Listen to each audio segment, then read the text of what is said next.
Hello, brothers and sisters of the church in Waxahachie. I want to wish you all a blessed first day. We find ourselves in a very unusual situation today. In all my years, this is a first for me. But one thing that all my years have taught me, and what most older Christians would wish to communicate to the younger generation, is that this too shall pass. I read a survey from Duke University showing that Americans reported a smaller circle of friends. Americans have a third fewer close friends and confidants than just 2 decades ago, it says. A sign that people may be living lonelier, more isolated lives than in the past. A study in the American Sociological Review says that in 1985, the average American stated they had 3 people in whom to confide matters that were important to them. But by 2004, that number had dropped to 2, and that 1 in 4 had no close confidence at all. At the same time, Pew Research Center conducted an extensive new survey of more than 35,000 U.S. adults, and they found that the percentage who say they regularly go to church or other religious services have declined modestly in recent years. Gallup poll says that most church attendance is down. Only half of Americans confess themselves church members, down from 70% in 1999. At the same time as that, Pew Research Center had another study which says that fewer than half of U.S. children live today in a traditional family. With the breakdown of family, with dysfunctional churches, and people, tendency to isolate themselves, Marion Sigmund, known as the founder of positive psychology, writes in his book, "The result is an epidemic of loneliness and the depression that accompanies it. Depression is now 10 times as prevalent as it was in 1960, and it strikes at a much younger age. The mean age of a person's first episode of depression 40 years ago was 29, while today it's 14. People are lonely." The doctor closes his article with these words: "The result is an opportunity for the church. For a host of reasons, now is the time when we need each other more than ever." And lo and behold, surprise, surprise, at a time when we need each other more than ever, temporarily we can't fellowship. Well, as we delight in our friendship with Jesus today, let us commit to one another to be the kind of friend that Jesus is to us, that "I'm always with you" thing. The theme of our study today is going to center around Ecclesiastes chapter 4, where I can see 4 situations that tell how true a friend is. And that's what we're going to talk about, friendship. Ecclesiastes 4, we're going to read verses 9 through 12. You want to read along with me? He says, "2 are better than 1, because they have a good return for their labor. If either of them falls down, one can help the other up. But pity anyone who falls and has no one to help them. Also, if 2 lie down together, they will keep warm. But how can one keep warm alone? Though one may be overpowered, 2 can defend themselves, and a cord of 3 strands is not quickly broken." From this wise man's advice, we want to glean a definition of friendship that we need in the face of our present situation. And so the first way to prove friendship is in verse 9, where he says that we're faced with a task that we cannot do alone. 2 people are better off than 1, for they can help each other succeed. This verse is talking about a task that's better done by 2 or more people. True friendship is unselfish. According to what Jesus teaches about neighborly love in the parable of the Good Samaritan, Luke 10, or Paul's definition of love found in 1 Corinthians 13, especially verse 5, a friend works and labors for us so that we have good results because he or she's interested in our welfare. Let's read a very sad story that kind of illustrates the point. In John chapter 5, beginning in verse 2, John 5, verse 2. Now there was at Jerusalem by the sheep market a pool, which was called in the Hebrew tongue Bethesda, having 5 porches. In this lay a great multitude of impotent folk, of blind, halt, withered, waiting the moving of the water. For an angel went down at a certain season into the pool and troubled the water. Whosoever then first after the troubling of the water stepped in was made whole of whatsoever disease he had. A certain man was there, which had an infirmity 38 years. Jesus saw him lying there and knew that he had been now a long time in that condition. Why had he been there a long time? Verse 7 says that the impotent man answered and said, I wait like all these people for the waters to stir, but I cannot walk. If I am to be healed in the waters, someone must carry me into the pool. Without a helping hand, someone else beats me to the water's edge each time it is stirred. And how sad is that? Nobody to help him. Not a friend in the world. But the story has a happy ending, and you wish they all did. Verse 6, when Jesus saw him lying there and learned that he had been in this situation a long time, he asked him, do you want to get well? Well, get up, pick up your mat and walk. And at once the man was cured, and he picked up his mat and walked. It only had taken him 38 years. Think of that in implications of ourselves. You could make someone's sad story have a happy ending. In this particular case, it would not have taken a miracle, just a friend. Look over in Mark 2, and there's a happier story there. But it's a story about friendship that kind of makes our point. Mark chapter 2, verse 1. A few days later, when Jesus again entered Capernaum, the people heard that he had come home. So many gathered that there was no room left, not even outside the door. And he preached the word to them. Some men came, bringing to him a paralytic, carried by his 4 friends. Since they could not get him to Jesus because of the crowd, they made an opening in the roof above Jesus, and after digging through, lowered the mat the paralyzed man was lying on. Now this guy wasn't alone or helpless. He didn't have to wait 38 years because he had friends. I've been amazed this week and proud of my church family because every day someone's called to see if we needed anything or gone to the store for us or prepared meals for us. Is there anyone in your life that needs a friend like that? Now is the time to let your light shine before men that they may see your good works and glorify God. The second instance of friendship is in verse 10 of Ecclesiastes 4. It has to do with us falling down. If either of them falls, the one will lift up his companion. But woe to the one who falls when there is no other to lift him up.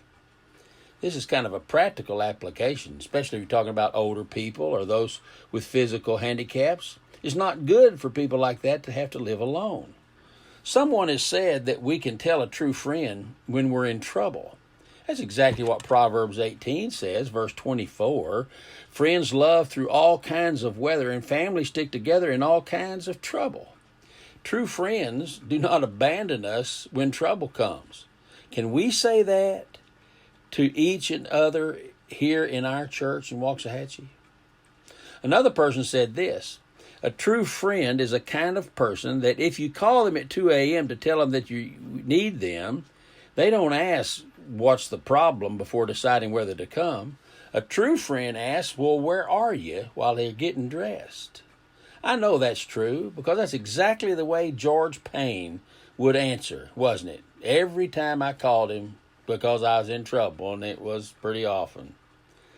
He never heard what Jesus talks about in Luke 11, the kind of friend this guy has. It says, which of you shall have a friend, and shall go unto him at midnight and say to him, Friend, lend me 3 loaves, for a friend of mine on his journey has come to me, and I have nothing to set before him.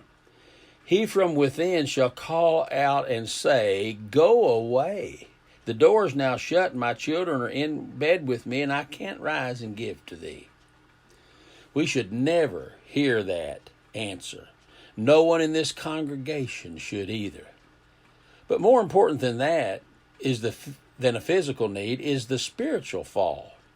We're admonished in Galatians chapter 6 to address it this way, verse 1.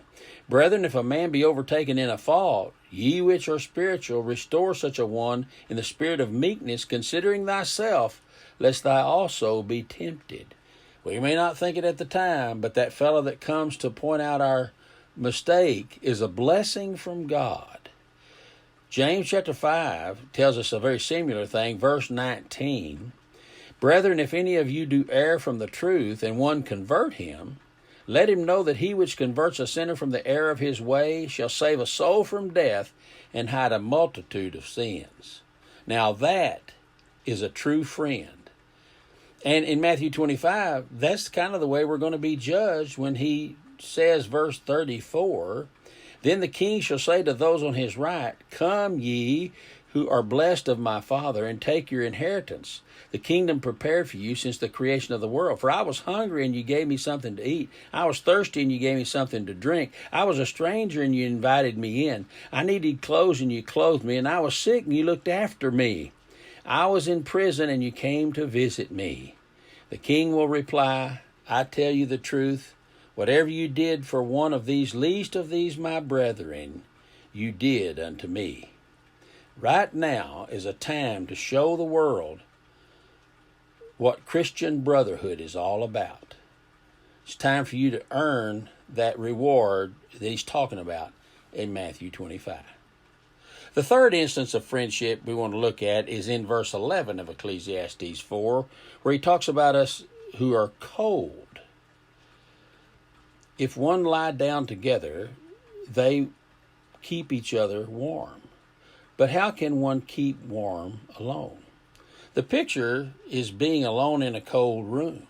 The ancient solution to that was get many people together and generate a lot of body heat. We can still do that today. But we need to apply this in a spiritual coldness, as described by Jesus in Revelation 3, when he says, I wish you were either hot or cold, but because you're lukewarm, you make me sick. That coldness is what we're talking about.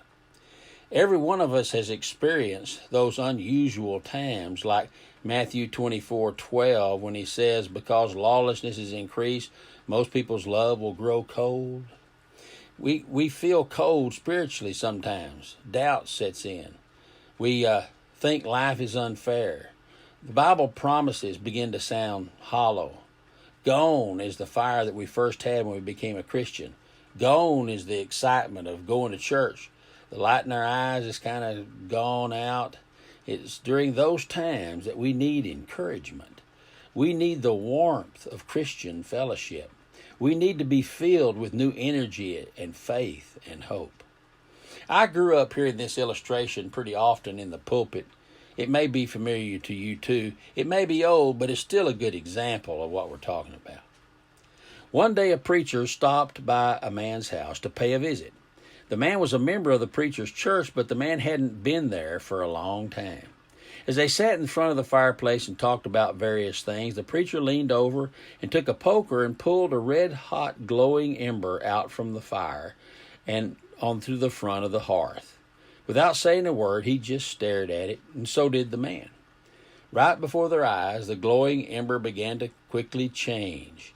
It soon lost its red color and it turned black as it began to cool off. Then, just before it was too late, the preacher pushed the ember back into the fire, and quickly it regained its color. Softly the man said to the preacher, I'll be there on Sunday. He got the point.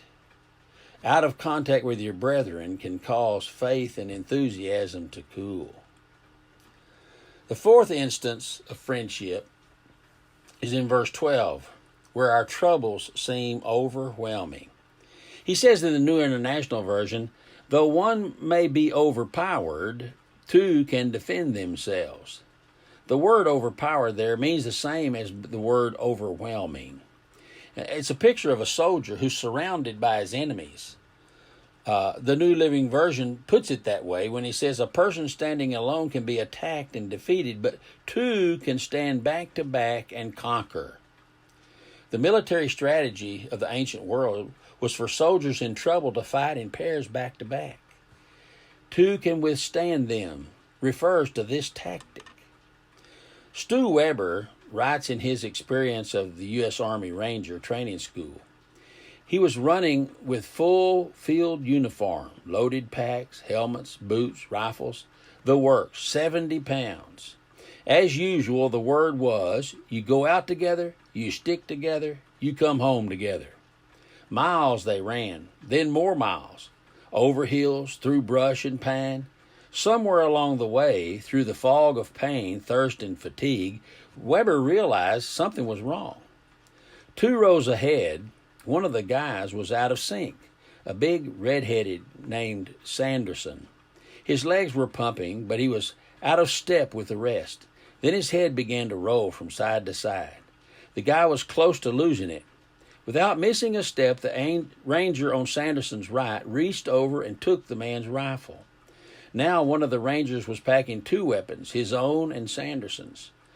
The big redhead did better for a while. The platoon kept moving, but then his head began to sway again. This time the ranger on the left reached over and removed Sanderson's helmet and tucked it under his own arm.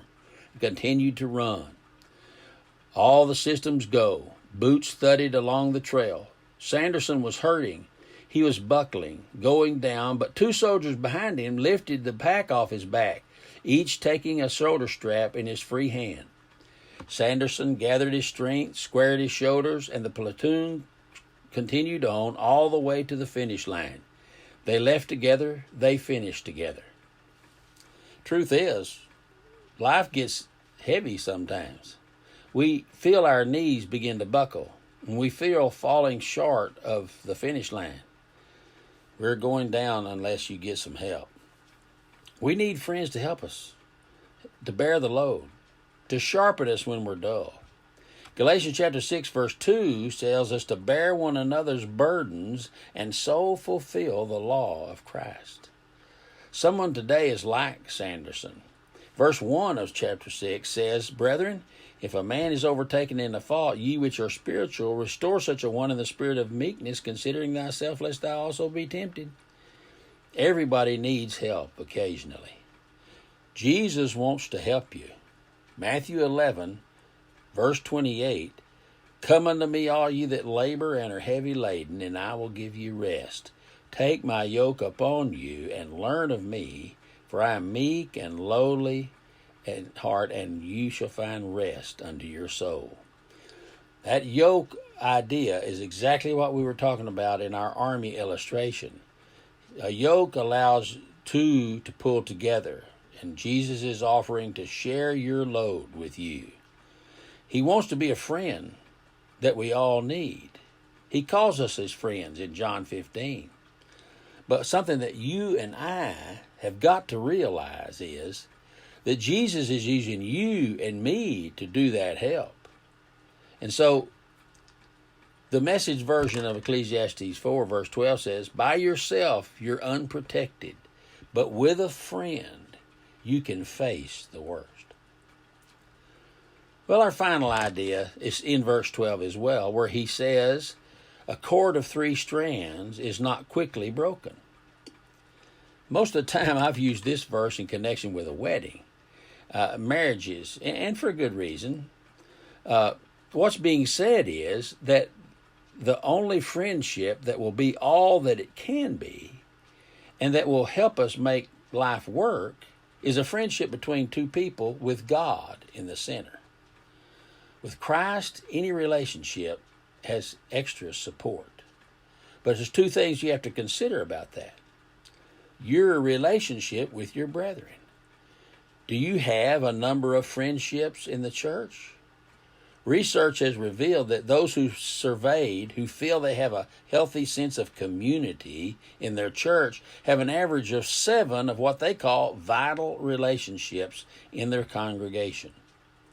We've got to remember that God never designed us to get together on Sunday and that to be the total extent of our relationship. If that is not the kind of relationship you have, you're cheating yourself out of a blessing that Jesus intended you to have. This is an excellent opportunity to correct that, staying in touch with each other, making sure all are well and all are well supplied.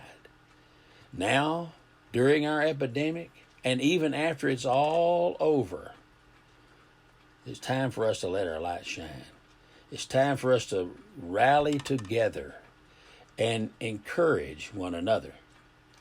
Experts believe that the coronavirus will change America, but it cannot change our fellowship here in the church in Waxahachie. We're more than just fellow Christians. We're true friends, good neighbors.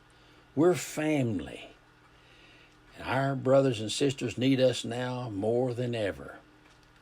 As we navigate through the next few weeks, remember Paul's admonition in 1 Thessalonians 5, comfort yourselves together and edify one another, even as also you do. We've got to stay in contact with each other.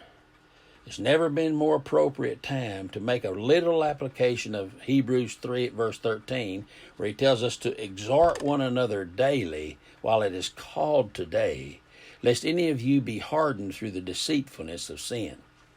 Let's put social media to a good use for a change and be more like the Apostle Paul, who says, I did everything I could to help you. I held nothing back. I taught you publicly, and I taught you in your own homes. Acts 20, verse 20. Let's do that. Let us show this city what Christian fellowship really should look like. God bless you all. Keep you safe in the coming weeks.